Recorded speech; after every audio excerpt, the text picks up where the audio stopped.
সকালবেলায় বর বাজার থেকে ফিরে এসে বললো মাছ এনেছি। ছুটে গিয়ে ব্যাগ খুলে দেখলাম চিংড়ি মাছ। তো যেহেতু চিংড়ি মাছ এনেছে, আগের দিন সন্ধ্যে বাবা এঁচড় এনেছে, তখনই ডিসাইড করে নিলাম আজকে দুপুরে বানাবো এঁচড় চিংড়ি।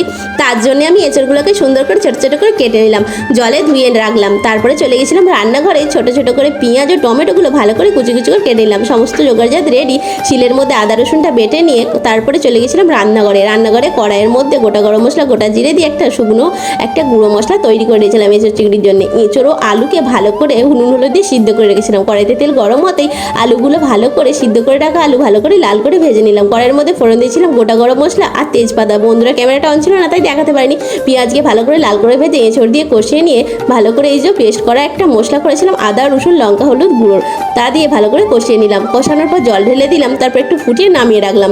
ওই কড়াইতে তেল দিয়ে কড়াই যখন গরম হয়ে গেল, নুন হলুদ মাখানো চিংড়ি মাছগুলো ভালো করে ভেজে নিলাম।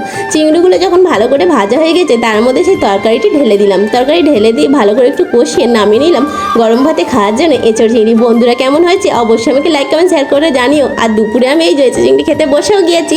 তো আমি ততক্ষণ খেতে থাকি, তোমরা ততক্ষণ আমার চ্যানেলটিকে লাইক কমেন্ট শেয়ার করো।